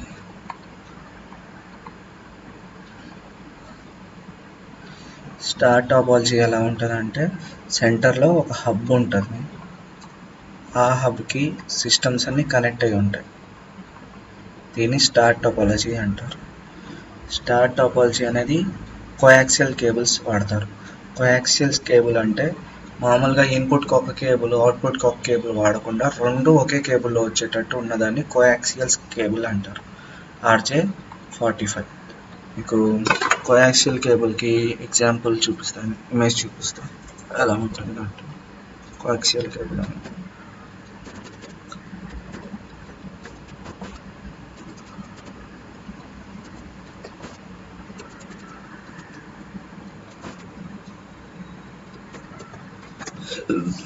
కోయాక్సియల్ కేబుల్ అనేది ఇలా ఉంటుంది. సో ఇన్పుట్ అవుట్పుట్ ఒకే దాంట్లో ఉంటుంది. మీకు VGA కేబుల్స్ కానీ, DVI కేబుల్స్ కానీ, VDMI కేబుల్స్ కానీ ఇవన్నీ కోయాక్సియల్ కేబుల్స్.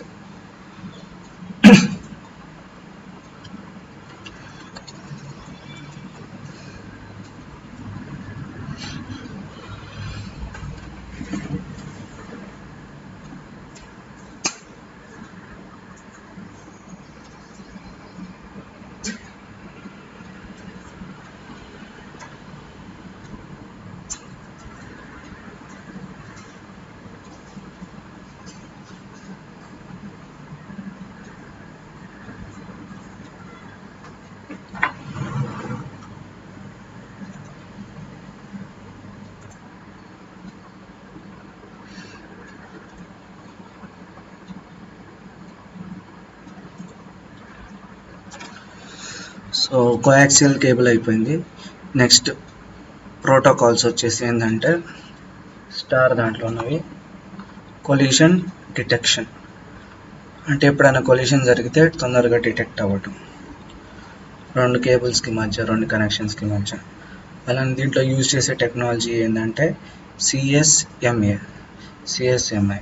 ఇది ఏంటంటే మన సిమ్ కార్డ్స్లో కూడా ఒకప్పుడు ఉండేది ఈ నెట్వర్క్ అనేది. సిఎస్ఎంఐ సిగ్నల్ టవర్స్కి మధ్య ఇచ్చే కనెక్షన్ అన్నమాట.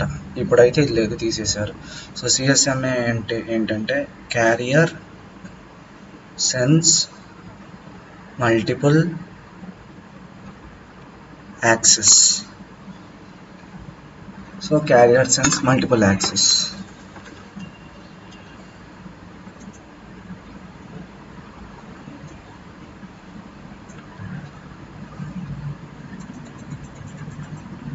So advantages of star topography.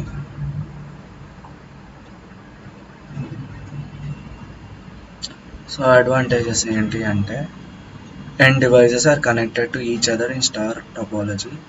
కామన్గా ఉంటుంది సెటప్ అనేది. ఒక హబ్ ఉండటం వల్ల ఏదన్నా ప్రాబ్లం జరిగితే అక్కడ ఆ సిస్టమ్ మాత్రమే ఆగిపోయింది, మొత్తం ఆగిపోదు. సో ఇదొక advantage. No complete shut down.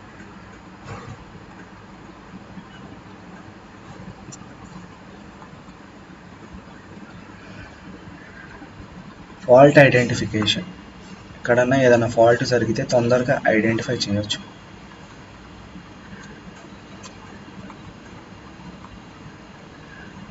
ఇది కాస్ట్ ఎఫెక్టివ్, కాస్ట్ కూడా తక్కువే. ఇక డ్రాబ్యాక్స్ వచ్చేసి ఏంటంటే డిసడ్వాంటేజెస్. ఒకవేళ హబ్ ఫెయిల్ అవుతే అన్ని సిస్టమ్స్ ఫెయిల్ అయిపోతాయి. ఇన్స్టాలేషన్ కాస్ట్ అనేది హైగా ఉంటుంది. పర్ఫార్మెన్స్ అనేది సింగిల్ కాన్సన్ట్రేటర్ అంటే ఈ నెట్వర్క్ మొత్తం ఆ హబ్ యొక్క స్పీడ్ మీదే డిపెండ్ అయి ఉంటుంది. హబ్ అనేది బాగా స్పీడ్గా రన్ అవుతూ ఉంటే నెట్వర్క్ కూడా స్పీడ్గా రన్ అవుతుంది, లేదంటే మొత్తం స్లోగానే రన్ అవుతుంది.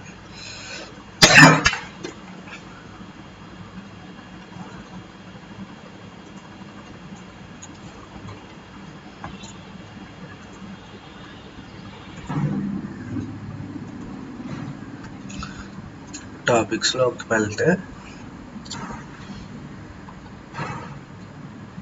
Bus topology.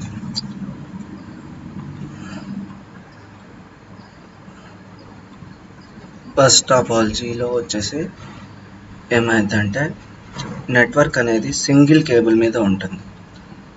దాంట్లో మల్టిపుల్ నాట్స్ ఉంటాయి. ఈ మల్టిపుల్ నాట్స్కి మల్టిపుల్ సిస్టమ్స్ కనెక్ట్ అయి ఉంటాయి. ఈ మధ్యలో ఉన్న ఈ కేబుల్ ఉంది కదా, ఇందాక చెప్పినట్టు కోయాక్సియల్ కేబుల్. అంటే సిగ్నల్ ఒక సైడ్ డైరెక్షన్ నుంచి వెళ్ళి ఇన్పుట్ ఇచ్చిద్ది, అలానే ఇంకో డైరెక్షన్ నుంచి కూడా వస్తుంది. 2-వే అన్నమాట కోయాక్సియల్.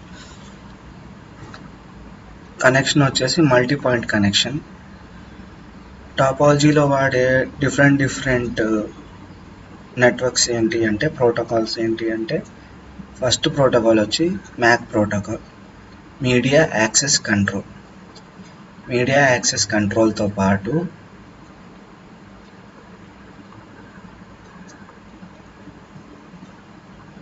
ఈథర్నెట్ని కూడా వాడతారు, టీడీఎంఏని వాడతారు,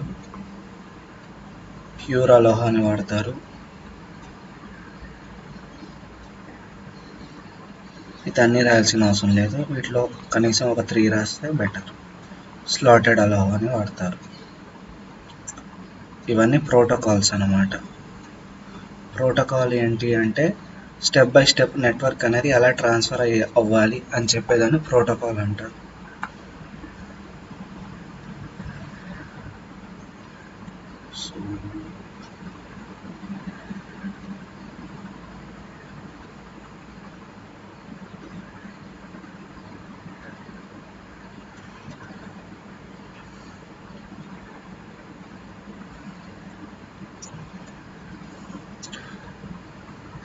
అడ్వాంటేజెస్.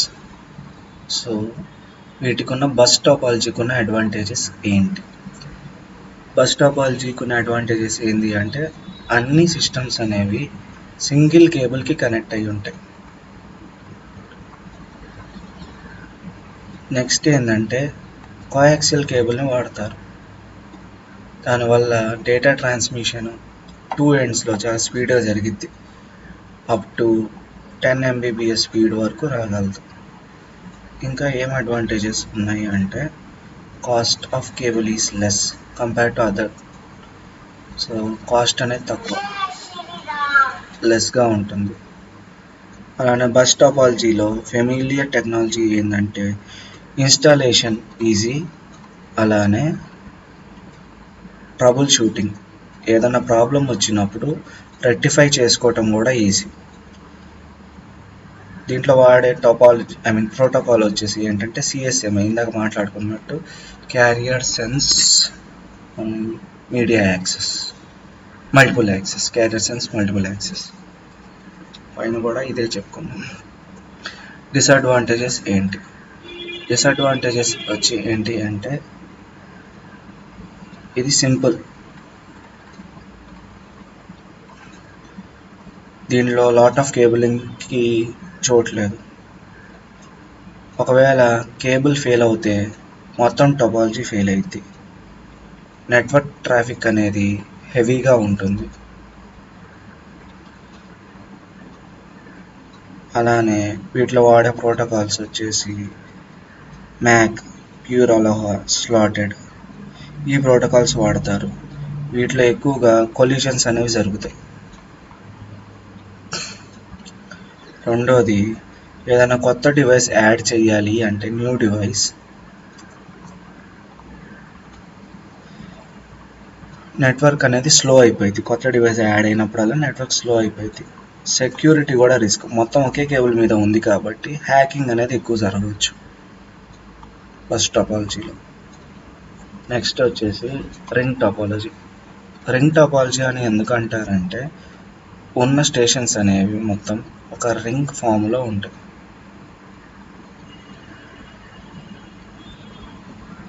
అయితే ఇది కొంచెం చూడటానికి మెష్ లాగా ఉంటుంది, కానీ మెష్లో ఉన్న డిఫరెన్స్ ఏంటి అంటే ఇలా కూడా కనెక్ట్ అవుతాయి, ఇలా కూడా కనెక్ట్ అవ్వచ్చు, ఇలా కనెక్ట్ అవ్వచ్చు, ఇలా కనెక్ట్ అవ్వచ్చు, ఇలా కనెక్ట్ అవ్వచ్చు, ఎలాగైనా కనెక్ట్ అవ్వచ్చు. మెష్ అనేది రింగ్లో మాత్రం అలా కనెక్ట్ అవ్వదు. ఒక సర్కిల్ లాగానో ఒక పాలిగాన్ లాగానో ఉంటుంది, అంటే ఒక పాలిగాన్ షేప్లో ఉంటుంది, ఆర్ రింగ్ షేప్లో ఉంటుంది అని అనుకోవచ్చు. మామూలుగా ఎన్ని నోట్స్ వరకు వెళ్ళొచ్చు అంటే ఒక 100 నోట్స్ వరకు వెళ్ళొచ్చు రింగ్ టోపాలజీలో.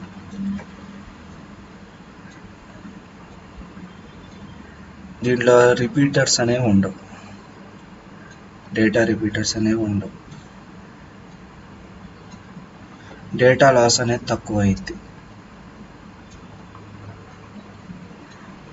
మళ్ళా డేటా ఫ్లో అనేది ఒక డైరెక్షన్లోనే అయ్యిద్ది, వన్ డైరెక్షన్.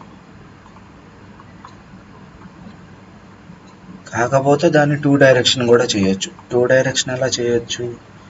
డ్యూయల్ పెట్టడం, అంటే ఈ డైరెక్షన్లో ఒక కేబుల్ పెట్టాం ఇలా, మళ్ళా దానికి ఆపోజిట్ డైరెక్షన్లో ఇంకో కేబుల్,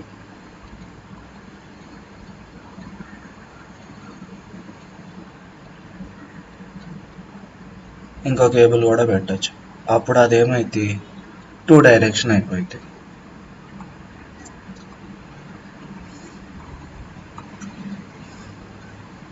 సో రింగ్ టాపాలజీకి కొన్ని అడ్వాంటేజెస్ ఉన్నాయి, అలానే కొన్ని డిసడ్వాంటేజెస్ ఉన్నాయి.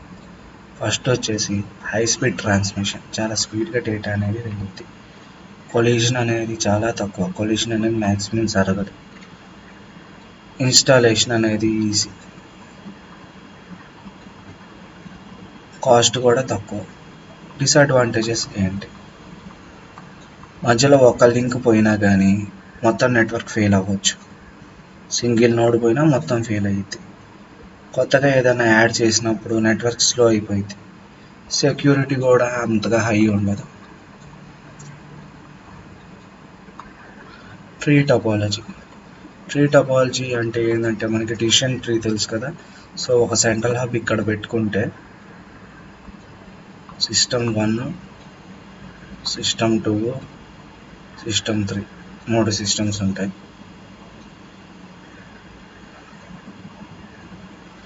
లేకపోతే వీటిని సిస్టమ్స్ హబ్ అనుకో, system 1 hub, system 2 hub, system 3 hub, multiple systems ఇక్కడ నుంచి.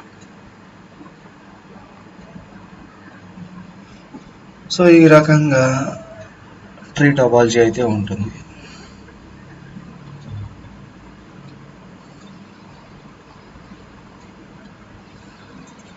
వీటిలో ఏమైందంటే న్యూ డివైసెస్ అనేవి మంచిగా యాడ్ చేసుకోవచ్చు, ప్రాబ్లం ఏమీ ఉండదు, నెట్వర్క్ స్లో అవ్వటం కానీ అలాంటివి ఏమీ ఉండవు. ఎర్రర్ డిటెక్షన్ కూడా స్పీడ్గా ఉంటుంది. అంతేకాకుండా ఒకవేళ హబ్ ఫెయిల్ అవుతే, ఓకే ఇప్పుడు వచ్చేసి డిసడ్వాంటేజెస్.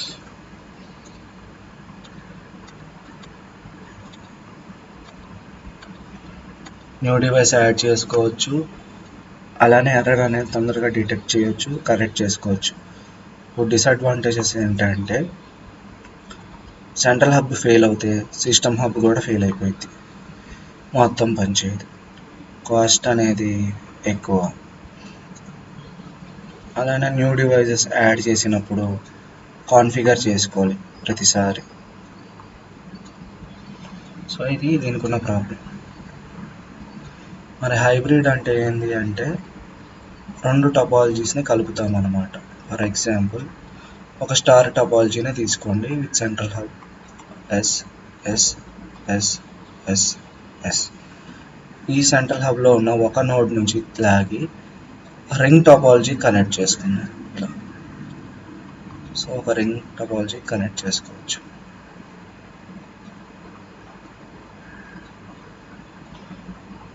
ఈ రింగ్ టపాలజీని ఒక స్టేషన్కి కనెక్ట్ చేసుకోవచ్చు.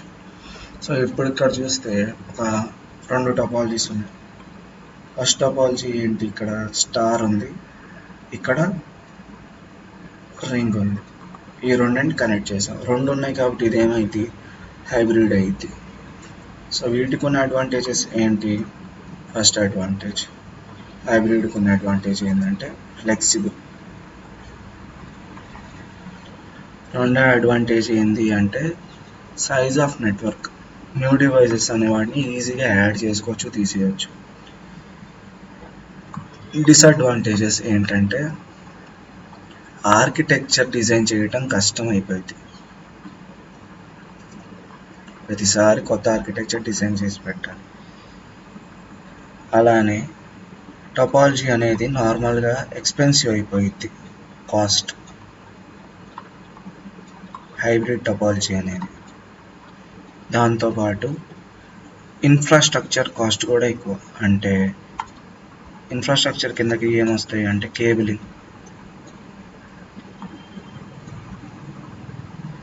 కేబులింగ్ కానీ కొత్త నెట్వర్క్ డివైజెస్ యాడ్ చేసుకోవటం కానీ ఇబ్బంది అయిపోయింది. అంటే ఈ ఇన్ఫ్రాస్ట్రక్చర్ని పెట్టే కాస్ట్ అనేది ఎక్కువ అయిపోయింది.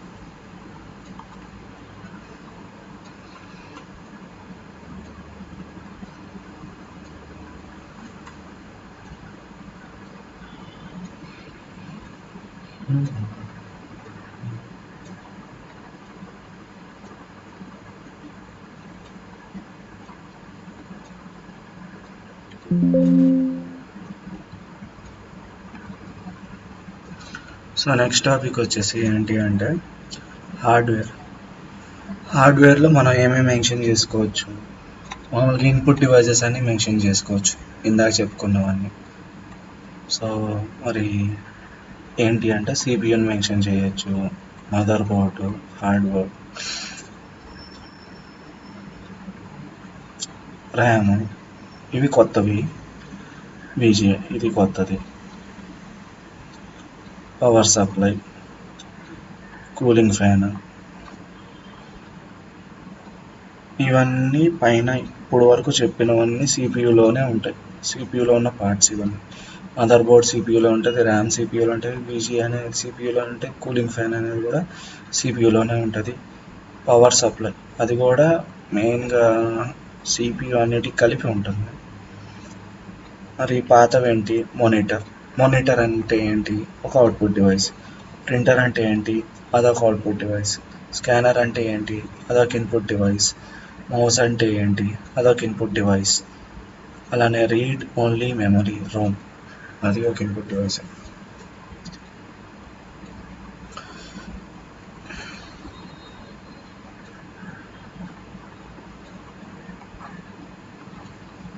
సో సాఫ్ట్వేర్స్ వచ్చేసి జనరల్గా 2 టైప్స్ ఉంటాయి. ఫస్ట్ టైప్ వచ్చేసి సిస్టమ్ సాఫ్ట్వేర్, సెకండ్ టైప్ వచ్చేసి అప్లికేషన్ సాఫ్ట్వేర్.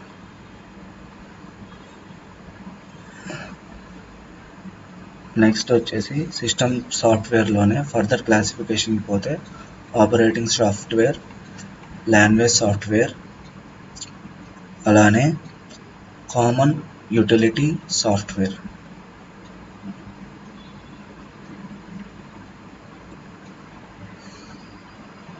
సో అప్లికేషన్ సాఫ్ట్వేర్లో ఉన్న టైప్స్ చూద్దాం.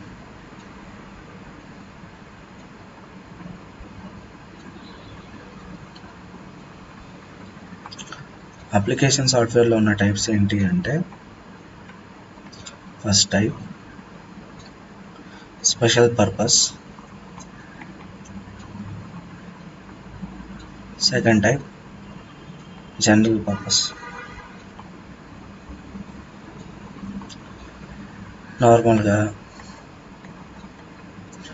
ఓఎస్ అంటే ఆపరేటింగ్ సాఫ్ట్వేర్. ఎగ్జాంపుల్స్ ఏం రాసుకోవచ్చు, విండోస్,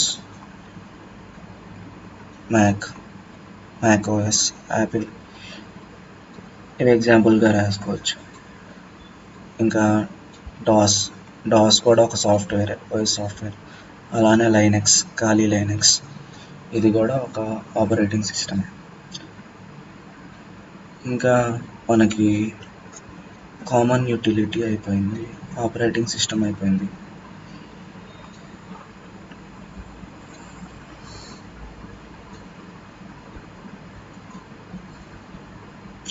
లాంగ్వేజ్ ట్రాన్సిస్టర్స్, ఇందాక చెప్పినట్టు లాంగ్వేజ్ ట్రాన్సిస్టర్స్లో మామూలుగా ఏ టైప్స్ ఆఫ్ లాంగ్వేజెస్ ఉంటాయి. హై లెవెల్ లాంగ్వేజ్ ఉంటుంది. హై లెవెల్ లాంగ్వేజెస్లో మామూలుగా కూడా 3 టైప్స్ ఉంటాయి, ట్రాన్స్లేటర్స్ ఉంటాయి. సో లాంగ్వేజ్ ట్రాన్సిస్టర్స్లో కూడా ఒక హై లెవెల్ లాంగ్వేజ్ ఉంటుంది. ఆ హై లెవెల్ లాంగ్వేజ్ని నార్మల్ లెవెల్ మెషిన్ లాంగ్వేజ్లో మార్చడానికి ట్రాన్స్లేటర్స్ ఉంటాయి. ట్రాన్స్లేటర్స్లో కూడా 3 రకాలు ఉంటాయి. అసెంబ్లర్ అనేది,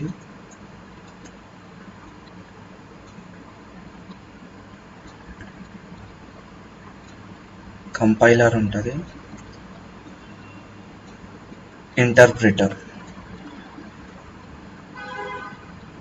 సో డిఫరెన్సెస్ ఏంటి, అసెంబ్లర్ మామూలుగా రాసిన లాంగ్వేజ్ని అసెంబుల్ చేసేదాన్ని అసెంబ్లర్ అంటారు, అండర్స్టాండబుల్ ఫార్ములో తీసుకొచ్చేదాన్ని. Compiler and interpreter convert human readable data, అంటే మనం చదివే డేటా ఇంగ్లీష్ని మెషిన్ రీడబుల్ అంటే బైనరీలోకి మార్చేదాన్ని కంపైలర్ అంటారు. ఇంటర్ప్రిటర్ ఏం చేసిద్దంటే, compiler translate the data at the time where interpreter translate line by line. So ఇక్కడ ఏమైందంటే, compiler translate the data at a time, మొత్తం డేటాని ఒకేసారి ట్రాన్స్లేట్ చేసేసిద్ది. కానీ ఇంటర్ప్రిటర్ ఏం చేసిద్దంటే, ప్రతి లైన్ బై లైన్ని ట్రాన్స్లేట్ చేసిద్ది. సో కంపైలర్ మొత్తం డేటాని యాజ్ ఎ హోల్గా ట్రాన్స్లేట్ చేస్తే, ఇంటర్ప్రిటర్ మాత్రం లైన్ బై లైన్ని ట్రాన్స్లేట్ చేసింది. అసెంబ్లర్ అనేది మాత్రం మొత్తం ఉన్న అసెంబుల్ లెవెల్ లాంగ్వేజెస్ని మెషిన్కి అర్థమయ్యే ఫామ్లోకి తీసుకొచ్చింది. నెక్స్ట్ వచ్చేసి అప్లికేషన్ సాఫ్ట్వేర్. 2 రకాలు చెప్పాం, special application software, general purpose application software. Special application software అంటే ఏంటంటే, మనం వాడే special applications like Microsoft Edge, Huion tablet, alarm, Instagram, Spotify, ఇవన్నీ స్పెషల్ అప్లికేషన్స్ అనమాట. కంప్యూటర్తో పాటు వచ్చినవి కావు, మనం మన యూసేజ్ కోసం ఇన్స్టాల్ చేస్తాం వీటిని వర్క్ స్పేస్లోకి. సో ఇలా ఇన్స్టాల్ చేసినవన్నీ special purpose application software. General purpose application software అంటే ఏంటంటే, మామూలుగానే ఒక టాస్క్ కంప్లీట్ చేయడానికి సాఫ్ట్వేర్ అనేది డెవలప్ అయ్యి ఉండిద్ది.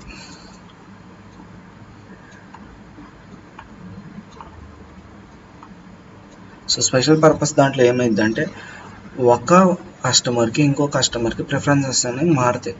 ప్రతి సాఫ్ట్వేర్ అనేది అన్ని ఫుల్ఫిల్ చేయలేవు, లైక్ నీడ్స్ని ఫుల్ఫిల్ చేయలేవు, ఒక్కొక్కరికి నీడ్ మారుతుంది. సో అప్పుడు స్పెషల్ పర్పస్ సాఫ్ట్వేర్ని డిజైన్ చేస్తారు, like special purpose application design చేస్తారు. జనరల్ పర్పస్ దాంట్లో ఏంటంటే, క్యారీ అవుట్ స్పెసిఫిక్ టాస్క్, ఇవి అన్నిట్లో ఒకేలాగా ఉంటుంది.